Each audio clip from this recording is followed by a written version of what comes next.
going to read. Today, I'll be reading a book called Little Red Riding Hood by Charles Perrault, retold by Jennifer Shan, illustrated by Andrea Doss.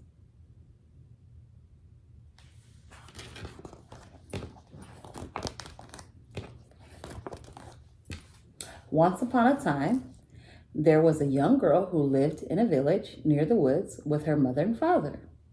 Every so often, they would travel to visit her grandmother on the other side of the woods. The young girl's grandmother always doted on her and gave her presents when she visited. The best present her grandmother gave her was a little red riding cape with a little red hood. She wore it everywhere she went. And soon enough, everyone was calling her Little Red Riding Hood.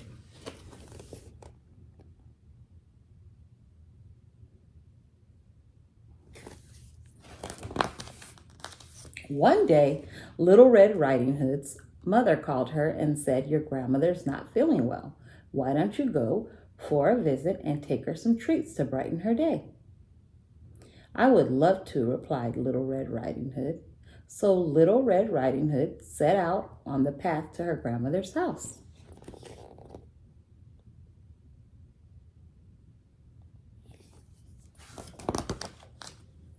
As Little Red Riding Hood entered the woods, a wolf approached her. Since she did not know that he would really like to eat her up, she was not afraid of him, so they started to talk. "Hello there, little girl," said the wolf. "Hello," said Little Red Riding Hood.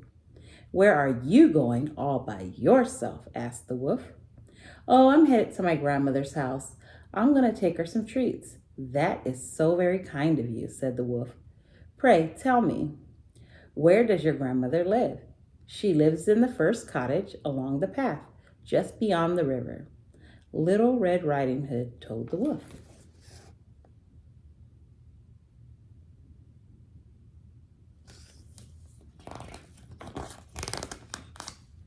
"You know what your grandmother would love?" the wolf asked as he was concocting a plan. "You should pick her some wildflowers to make a bouquet." "That is a splendid idea," replied Little Red Riding Hood.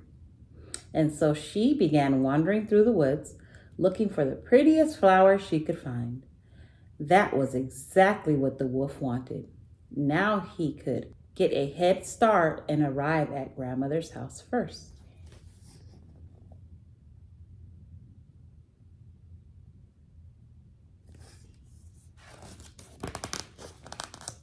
When the wolf arrived at grandmother's house, he knocked on the door. "Who's there?" grandmother asked. "It's your granddaughter," the wolf replied in a high-pitched voice, trying to sound like Little Red Riding Hood. "I have some treats for you." "Oh, how nice," said grandmother. "Pull the latch, my dear, and come on in."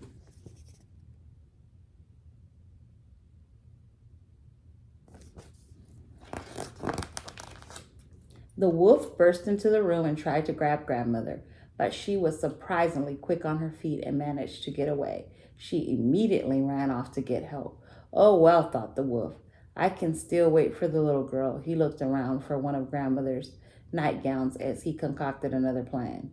A short while later, Little Red Riding Hood came to the door.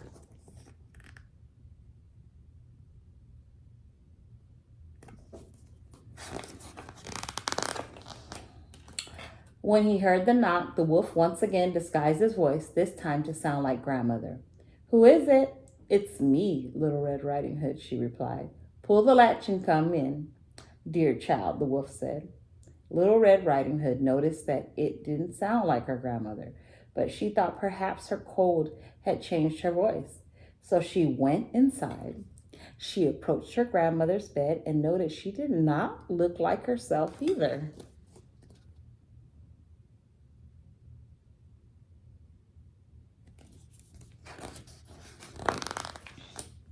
"Grandmother, what big arms you have. All the better to hug you with," the wolf replied. "Grandmother, what big ears you have. All the better to hear you with, grandmother." "What big eyes you have. All the better to see you with." "Grandmother, what big teeth you have. All the better to eat you up with." And with that, the wolf jumped out of the bed and chased after Little Red Riding Hood.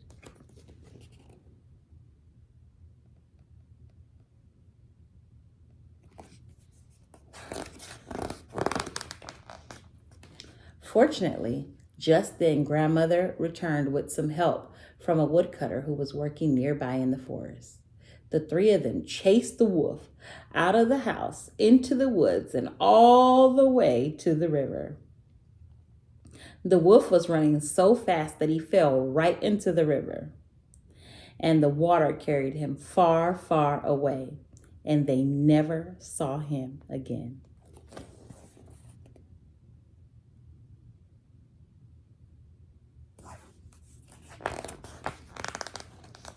Little Red Riding Hood and her grandmother thanked the woodcutter and offered to share their treats.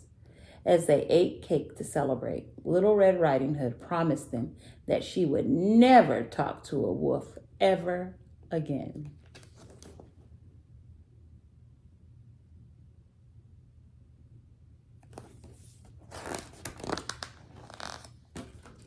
The end.